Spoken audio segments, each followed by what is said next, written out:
Hi, everyone. Thank you so much for joining the Self-Exploration and Awareness, Learning to Recognize the Subtle Differences in Your Own Body and the Importance of Routine Health Screenings session. A few housekeeping things before we get started. I'd like to remind everyone that this session is meant to be informational and any medical decision should be made with your healthcare team. Please be respectful of everyone's lived experiences. Inappropriate behavior will not be tolerated and we will be asking you to leave. This webinar is being recorded, and if you're comfortable doing so, I encourage you to participate in the conversation via the chat feature. With that being said, go ahead and open your chat feature and tell us where you're joining from. My name is Jess. I'm the Senior VP of Administration here at Gryt Health, and I'll be the moderator for this session. 10 years ago, I watched a movie called A Little Bit of Heaven and diagnosed myself with colon cancer. It took 5 doctors before one would test me for colon cancer because I was a 25-year-old female with no family history, and I was told I couldn't possibly have colon cancer. Well, I did, stage 3. A few years later, I had a genetic testing done and found out that I have a PLB2 mutation, which means that even though I hit that safe 5-year mark where tests are supposed to slow down and stop, I have to go yearly to get checked for colon, pancreatic, skin, and breast cancer. To date, I've had 3 tumors in my colon, 3 in my uterus, and 2 in my chest. At first, I thought that the mutation was a death sentence, but I've learned that it's actually a life sentence. Being monitored like I am means that I never have to face a late-stage cancer diagnosis again. After this session, we hope that you will have the skills to check your body for changes, a deeper understanding of the importance of early detection, and the confidence to advocate for yourself. Now, let's meet our speakers. Asha? I am so grateful to be here with you all. My name is Asha Miller. Hello, Little Big. And I am, I live in Columbus, Ohio. I was diagnosed in 2017 with breast cancer. I found the lump myself. That's why I'm a big advocate for cell checks. After the doctors had checked themselves, checked me themselves, as well as doing an ultrasound, and it all came back okay. I pushed for more testing, and by the time I did, it was at stage 3. Right now, I am on the DEI board of the Breasties. I also work with brands to help them to better communicate and with the breast cancer community. I also am a freelance writer and a lover of all things chocolate. I am a fitness instructor and a mom of 2 of the most beautiful babies. I'm not biased. And it's so good to be here. Thank you. Lila? I want to thank Gryt Health for the invitation and for putting together such a wonderful session. I hope it will be helpful to everybody that is here. I'm Lilia Correa-Selm. I'm a dermatologist and a Mohs surgeon.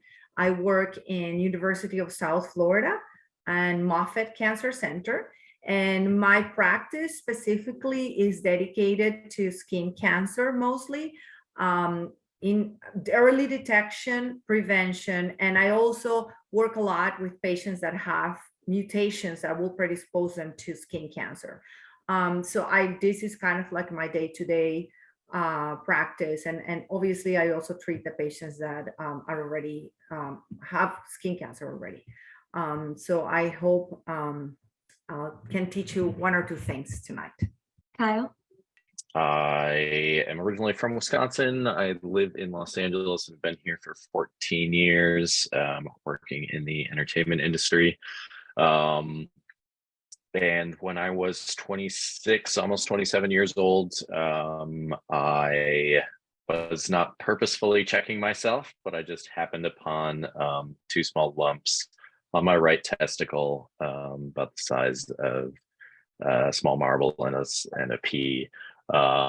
And 2 days later, I ran the Chicago Marathon. I don't say that to brag. I say that because I think it's important to know that I didn't feel sick at all. And then a couple of days later, I started seeing doctors, and on October 15th, 2012, I had my right testicle removed. I was stage 1. So caught it early. I did have one dose of chemo, and then surveillance for 5-6 years after that. But I just hit my 10-year mark. So everything's been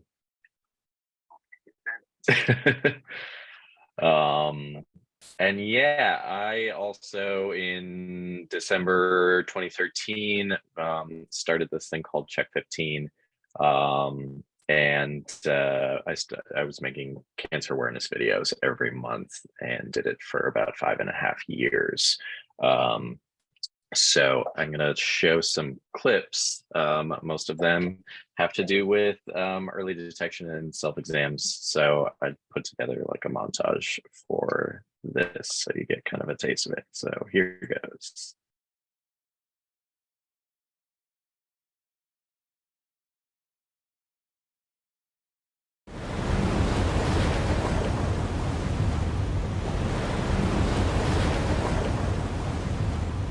Jake, mate, nothing's changed in the past 4 days. Sky, sea, nothingness. Oh, you're looking at it all wrong, Ross. No change is good. Means we're on course, sailing with fair winds, full ahead. What exactly? They don't need us. You're trembling. Let's go warm up.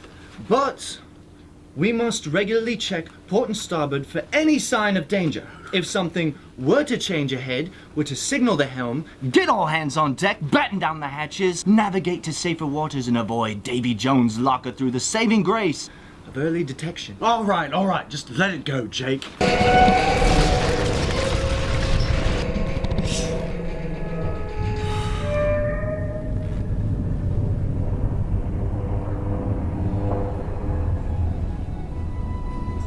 I see your point now.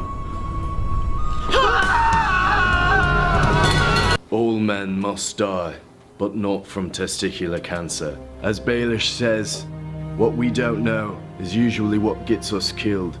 So when it comes to your boys south of the wall, be sure you know more than nothing.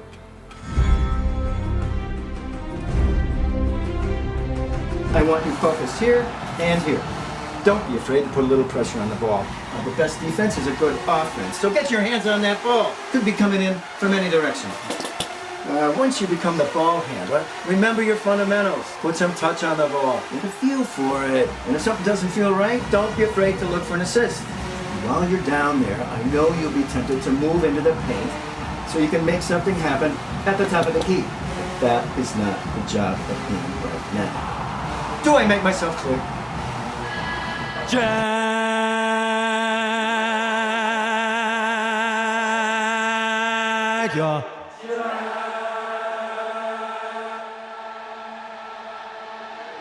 Jaguar. Jaguar. Jaguar testicles every month for lumps and changes. Jaguar. Jaguar. All right. Hey. Examine your balls.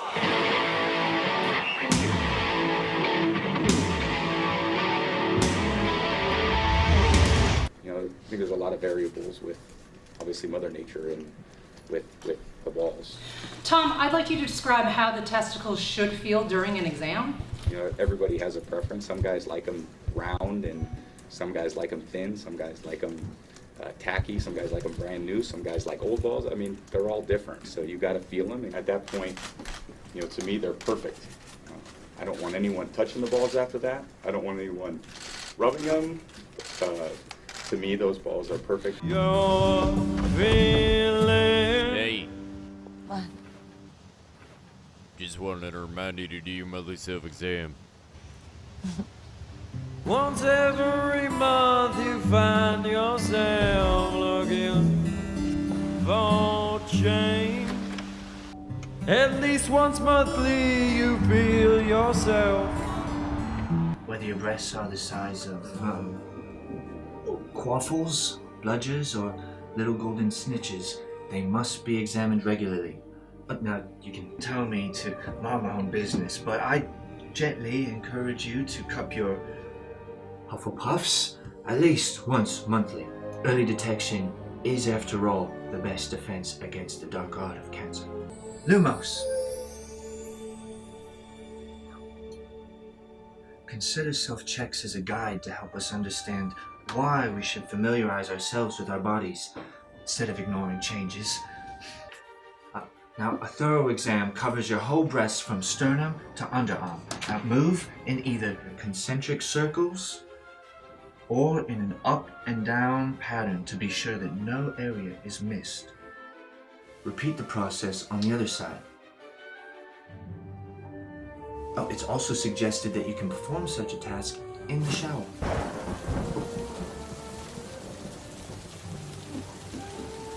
Sorry.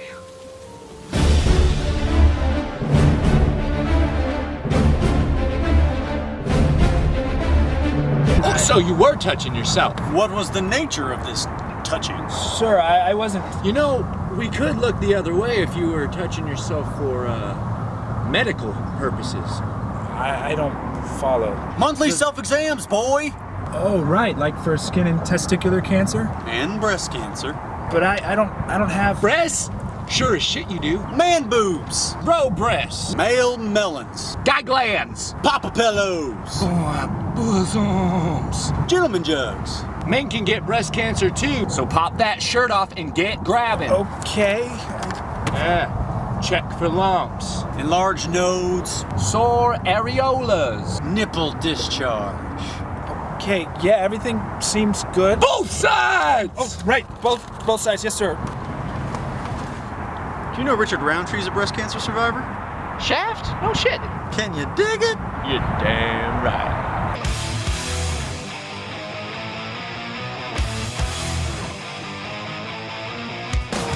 Haven't had a sunburn in years. I didn't think I had to self-check anymore. Where's the fun in that?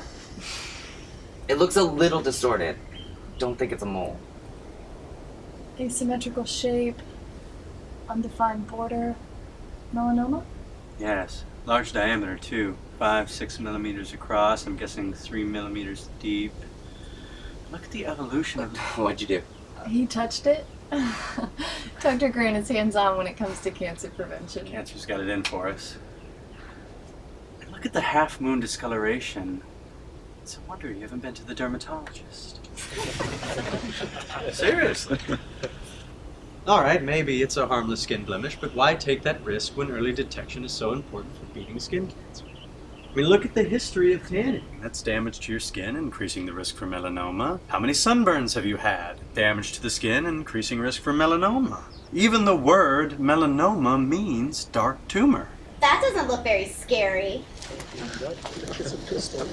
More like an overgrown pimple. Overgrown pimple, huh? Okay. Go. Try to imagine yourself stepping out of the shower. You get your first look at this overgrown pimple as you stand in front of the mirror. It looks like it's slightly growing in size. And you do nothing because you think it's a harmless skin blemish like acne. It'll go away if you leave it alone. But no, not melanoma. You stare at that mark and it stares right back. And that's when the attack comes, not from the outer skin, but from the inside. From the cancer metastasizing that you didn't even know was there. So melanoma is a killer, you see, caused by environmental and genetic factors, but mostly from overexposure to ultraviolet radiation. And it's out in force today. You can protect yourself with this, SPF 30. It's like a shield, only in topical form. UV rays don't bother to bite your jugular like a lion. Say, no. They burn you here. Here. Oh, Alan. Or maybe across the face, scorching your epidermis. Point is, you have greater odds of staying alive if you don't burn. So you know, try to show your skin a little respect. Okay.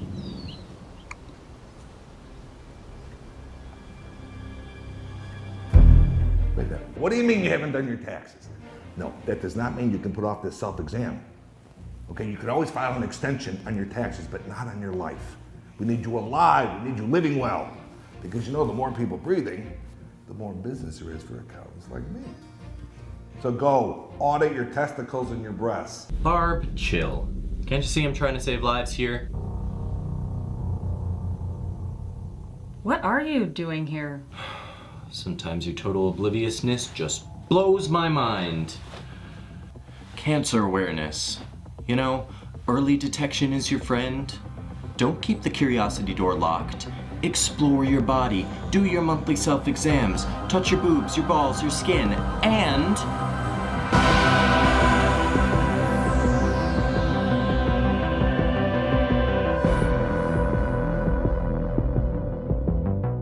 Those are really good. I know when you said you made videos, I was kind of just thinking like, you know, phone, hold it, video, check your balls. But didn't expect quite the cinematography that you did, Kyle. That was amazing. So I'm going to spotlight all of our speakers, and we're going to go into some questions and get started.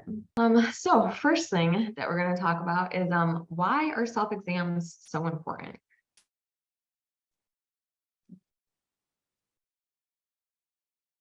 Anyone can take that. I think for me, I found it extremely important because knowing my body, the year before that I got cancer was when I first started to check my body. I had a surgery that went really badly. And after coming out of that surgery, I decided I wanted things to be 100%. And so when the doctors came back and said, they weren't 100% sure, even though the ultrasound was fine. Every single doctor said it didn't seem alarming in any form. I pushed for a biopsy, and I felt really stupid, to be honest. When I went up there, I thought, I'm getting a biopsy and a needle when everybody's telling me it's fine. And like Kyle had said in his introduction, like I didn't feel sick. I actually felt the strongest ever. I found fitness. I'd become a fitness instructor 2 months earlier.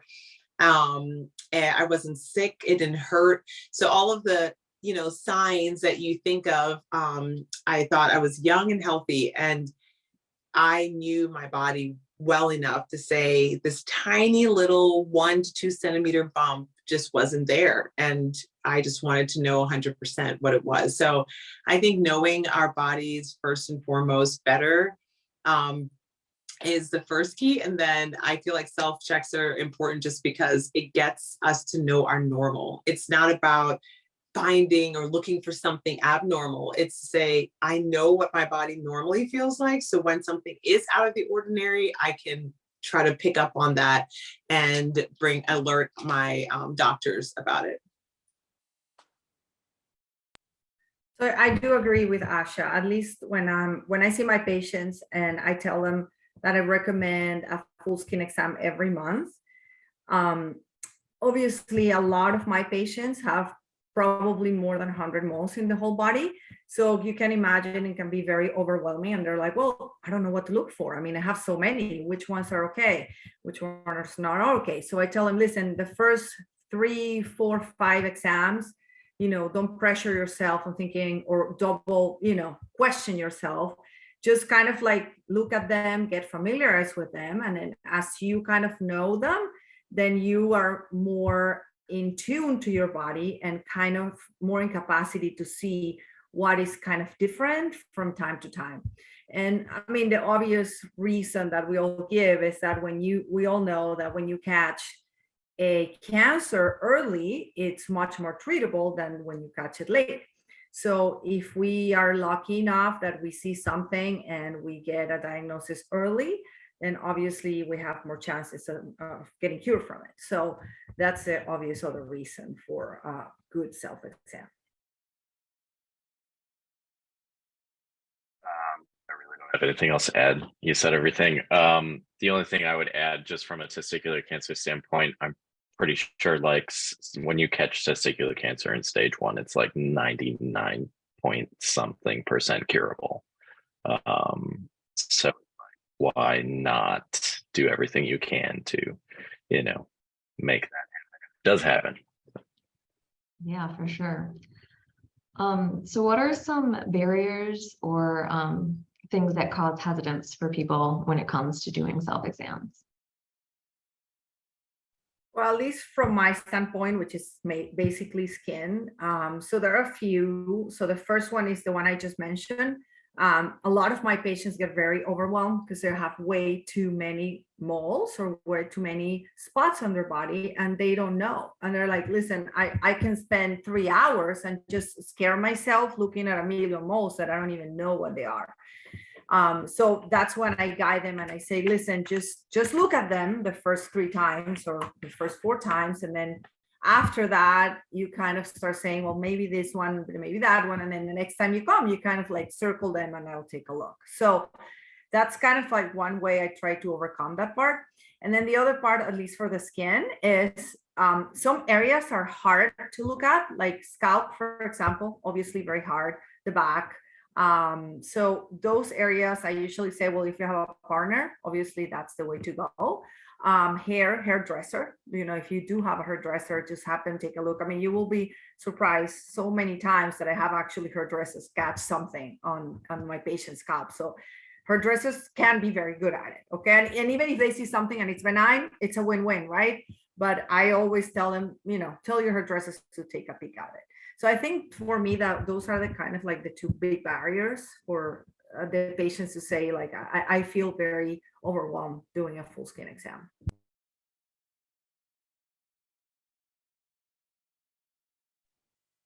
I think some of the barriers, at least with breast cancer, that I've found is, first of all, I think we're not taught as often that self-checks is necessary. Unfortunately, right now, even the American Cancer Society is saying that they are saying that self-checks is not important for breast cancer. And so that's something we've been working on as advocates within the breast cancer community, because so many of us have found it ourselves.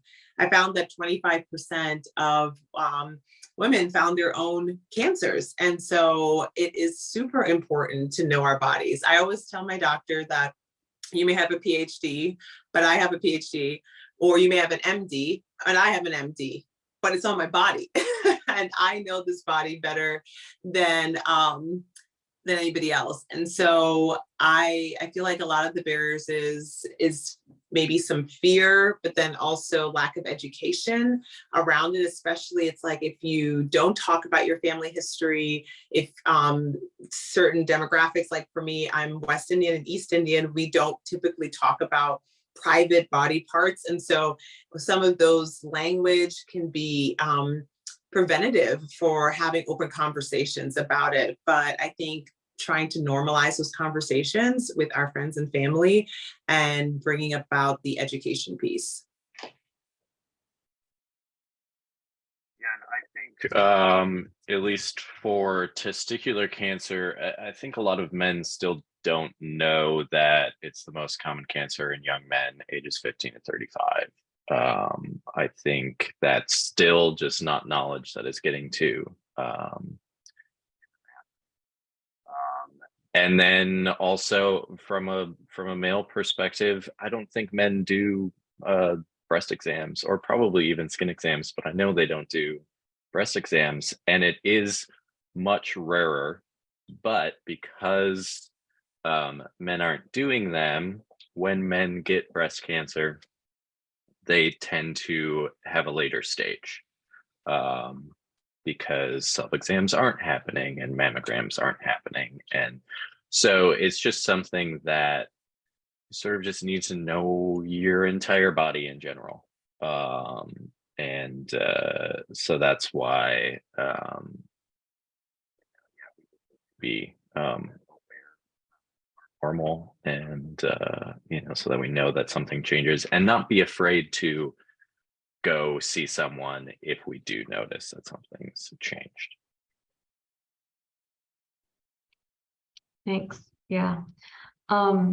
Lilia, I think we're going to go into now kind of how do you conduct a self-exam? So we're going to start first with Lilia, and then we'll go to Kyle and Asha. So a couple of little factoids here. So 1 in 5 Americans will develop skin cancer in their lifetime. Like, this is a known statistic. And that's why we're huge advocates of trying to discover it early. A very, very important point is that anyone can get skin cancer regardless of skin color. So even though people with darker skin types, like we call it type 4, type 5, and type 6, they have a factor of protection, they can still develop it. Okay, so we should, as doctors and also as patients, we should advocate for ourselves and our patients if there's something that we don't like. Okay, and then the most important thing, which I just said, when caught early, skin cancer is highly treatable, and I should add here, curable. So that's why it's so important. So a couple of few things which actually were mentioned in Kyle's video very well. So what are the ABCDs or melanoma? So the melanoma is the deadliest skin cancer. There are two other skin cancers that are more common, which is the basal cell and squamous cell skin cancer, but they're not as dangerous as melanoma. And that's why we teach a lot on what are the signs to look for in a melanoma. So A is asymmetry, and that's usually a half of the spot is not the same as the other half. So they look very different if you part it in two. B stands for border. It's when it's not like very regular and defined. It's like scalloped, irregular, or poorly defined. Then C stands for color. It's when it has, we usually say more than 3 colors, but like different colors of tan, brown, black, red, blue, especially if it had recently acquired new colors. Diameter, which he said it very well, more than 6 millimeters, and evolving. Okay, so if it grows very fast, if it's changed its shape very fast, or if it changes colors very fast. And then a little bit here on how to check your spot. So you check it front and back in a mirror, then right and left sides with your arms raised. Sometimes for the patients that they don't have anybody at home to help them, I tell them to actually put a mirror in front of them and stand in front of another mirror. And that's the way that they can actually look at the spots on their back and the back of the legs. Then the back of the neck, the scalp. We can feel bumps with our hands, so that will be something to do. But then obviously we need another mirror to check the scalp. And we usually say part your hair, and then that will give you a closer look. Then bend your elbows and look carefully at your forearms, underarms, and palms. Then the back and the buttocks, like I said, with a hand mirror standing in front of a full-size mirror. And then finally, look at the back of your legs and feet, the spaces between the toes, which we tend to forget, and the soles of the feet. And then very, very important, if you wear nail polish, remember to check your nails every time you change it, okay? And then, like we said, if you notice a new spot that have any of the signs that I already said, or if they bleed or they itch, then it's advisable that you come and see us. For a breast exam, we say once a month as well. And so one thing that I didn't know personally, I always thought that, and Kyle's video did a great job as well, but I tend to also rotate my arm forward and back. That's something that I had to kind of just learn on my own, because the bump that I found on my own body was more into my armpit area. And so I thought it had gone away. And then a month later, I was like, oh, this bump again, it came out again. Well, it didn't go back in and come back out, but it was because of the positioning of my arm. So that is something that I tend to tell people within the community now is, make sure that you're rotating when you're checking under your armpits, to go up high and then come all the way down. And then of course, all the way around, and your collarbone as well. And that's something that I didn't know either, was that my collarbone is another place to check. We have breast tissue all the way up to our collarbones. And so it's really important to make sure that you check all the way from your collarbone down, and then also rotating your arm forward and backwards underneath your armpit. Testicular exams, again, once a month is the recommended. I think most men more than that. So it's just good to, just know what's normal, and what to look for. are just changes, and also just to know sort of the parts of the testicle and like where the epididymis is, and if you like, I have a varicocele on my left side, so to know what that is and what that feels like. And yeah, usually recommended in or after you take a shower so that your skin is relaxed, and just using index and middle finger and your thumb and just applying pressure, but obviously not too much pressure. You know what too much pressure feels like. And just, yeah, kind of, examining and making sure that nothing is changing and that you aren't feeling any new lumps forming, and also that there's no pain in the area. All right, so it sounds like biggest thing is knowing your body, finding your baseline and going from there. So what are some resources or support for people in the audience when it comes to like self-exams or cancer prevention? Obviously, we got some chats or some links going in the chat.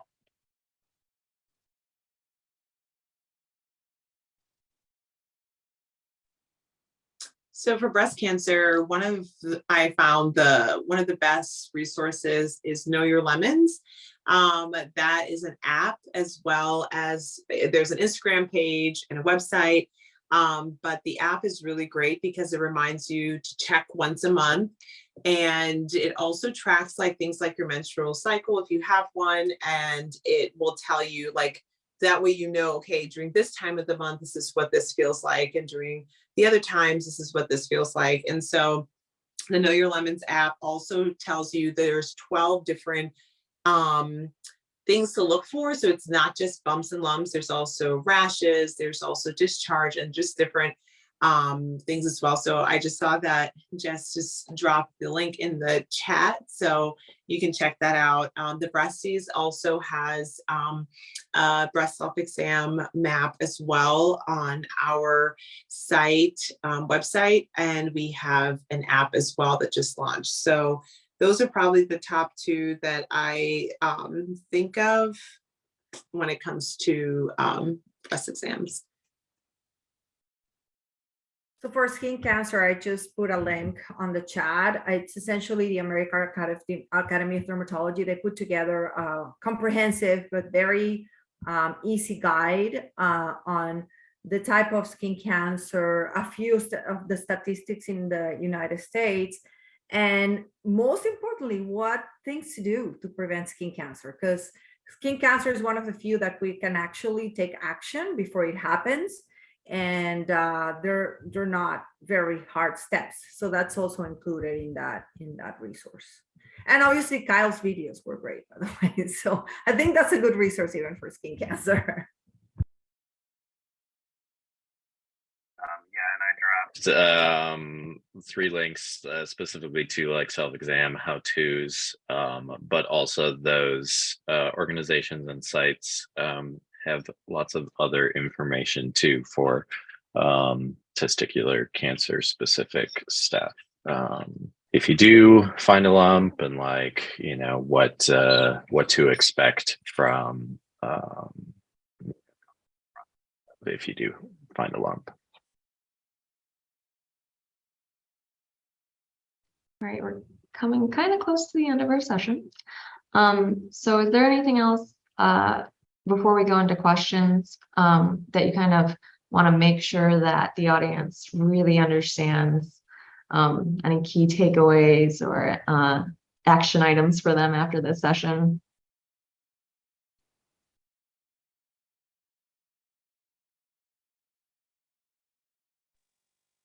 One thing I thought about too was, depending on, especially speaking specifically for breast cancer, after my double mastectomy, I had implants, my body changed. And so then I had to kind of like learn my new normal. And then my implants were recalled. So then so now I'm currently flat. And so then I had to relearn it again, feeling ribs through my skin, also the radiation burns and all of those things. So as you go through treatment, depending on the type of cancer, relearning your new normal is something that's super important as well. And ask your doctor to help guide you. Sometimes I was very bashful in being like, okay, I should know this. Like, I should know my body and I should know exactly. But sometimes, I actually had my doctor walk me through and say, where are my ribs? Because I can't feel some parts of my body. It's numb. And so he walked me through, this is all of your ribs. And this is all of, this is your scar tissue. And this is the different parts of your body you can't feel. And so that was super important to me, to have somebody else help walk me through my new, I don't really like that term necessarily, but your normal body as it is right now.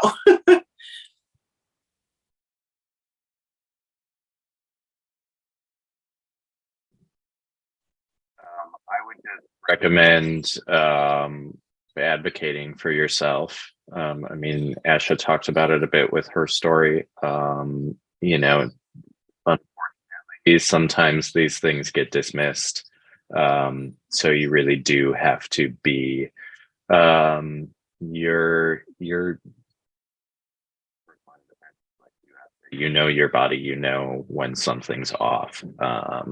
And you kind of have to push, and you might have to get second opinions. And that can be hard at times too, and dealing with just the medical system here in the US, and insurance can be tough and kind of defeating, but you got to make sure that you're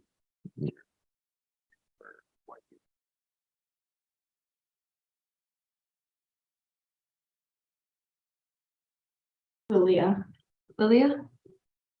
anything that you want the audience to really take away from today's session? So I would say the most important thing is just, don't be scared, just be proactive.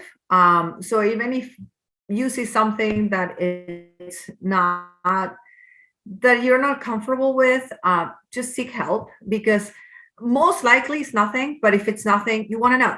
And if it's something, then you also want to know. So, I find that a lot of patients of mine just get scared and they just say, I'm going to rub fur under the rug and just will hope for it to go away. So don't be scared. Just do it, share with your doctor. And, probably like now 9 out of 10 is nothing. So that's what you have to think. It's like, probably this is a nothing, but let me make sure that it's a nothing. Okay. So I think be proactive and don't be scared. Yeah, thank you. Similar to what you said earlier, if you catch the cancer early, it is so much easier to get treatment for that. I know for myself, as I had mentioned, I have a genetic mutation, and that is linked to skin, breast, and pancreatic cancer. Not yet linked to colon cancer, although I think it is. But for me, I was terrified to go to the doctors in the beginning. And, I have a colonoscopy, endoscopic, I go to a dermatologist, I have a breast MRI, breast ultrasound. Like, I am constantly in the doctors. And the first couple times at each appointment, they found something. And now I have 2 tumors in my chest, both with titanium. And now they just check it each time I go and make sure it hasn't changed size or shape. And actually, I did exactly what you said. I asked my doctors, how do I, monitor this at home and know if I need to come in sooner? And of course, I get terrified when I see something different with my body, and I'm a new mom, so my body changed yet again. And it's definitely a roller coaster. But I think the best thing, as we've all mentioned, is kind of creating a team around yourself. So like, talk to your doctors, talk to your partner, know your body. You're your best advocate. If you get to know yourself and your body, you're going to be able to take this on head on. And then one other thing that I like to do now when I go to a doctor's is I kind of treat it like a spa day. So I'll get myself a little candy bar and my favorite drink, and I'll try to just take care of myself and know that I'm going to do this so that later I won't have to face stage 3 cancer again.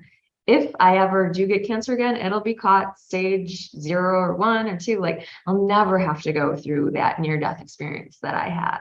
And it really makes a shift in the mindset when you're really focused on taking care of yourself in that sense.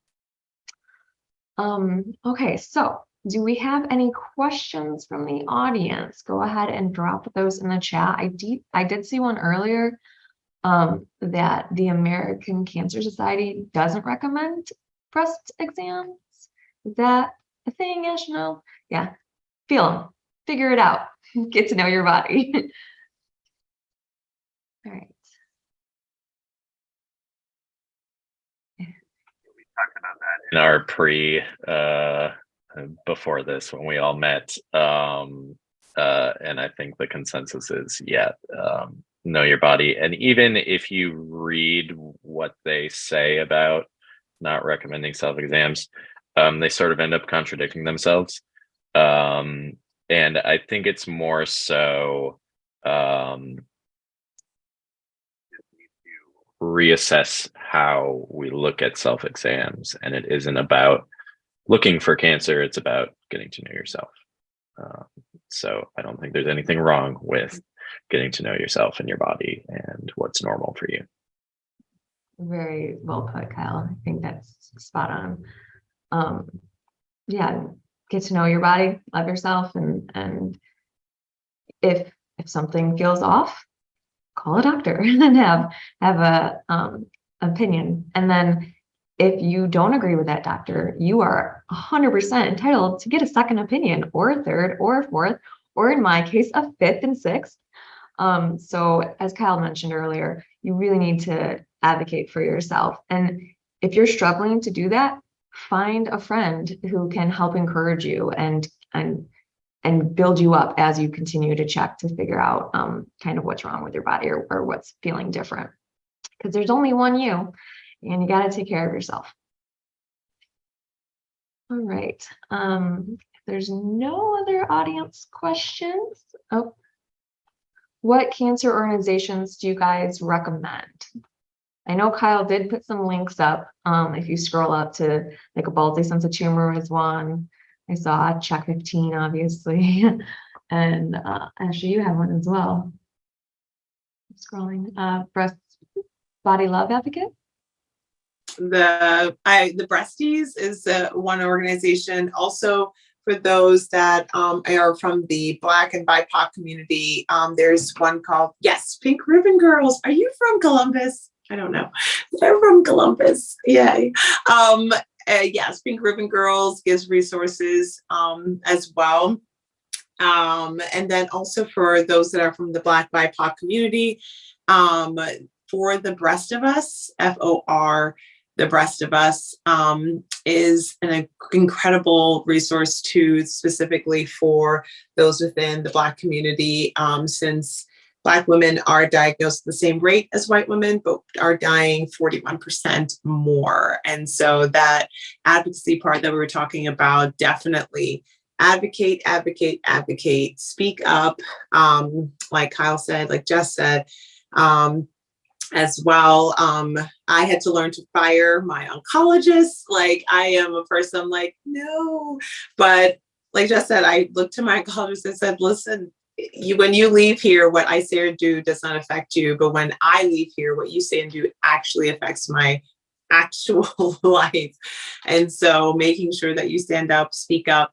And I have brought my friends along that are a lot more assertive. I'm a mama bear to my kids and my friends, but not necessarily always for myself, because I get overwhelmed as the patient. But bring somebody along that's going to mama bear for you, that's going to advocate for you, and also a second set of ears so that you know better like what has happened during the course of the appointment. A lot of our appointments are very heavily saturated sometimes with a lot of information. And so making sure you have a second set of ears and eyes on that as well.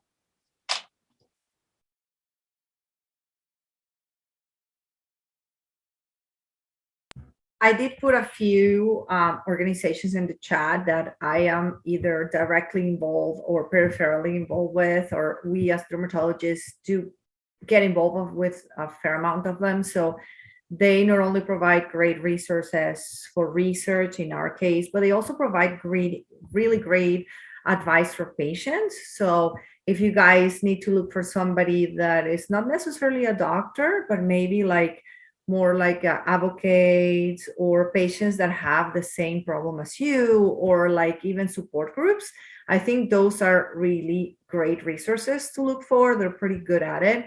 And then the last one I put is more, it's a foundation that dedicates themselves more to skin cancer prevention and not so much treatment. So if you're inclined, you can go into the website and see what are the things that you guys can do. And we can go over a little bit into a summary, but they're much more dedicated to that part.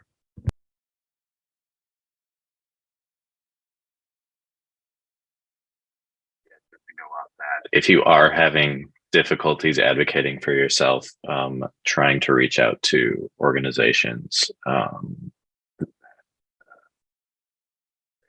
if you think you have a certain type of cancer, reaching out to an organization and getting advice from them, they will, and there are also organizations out there that will connect you with other cancer.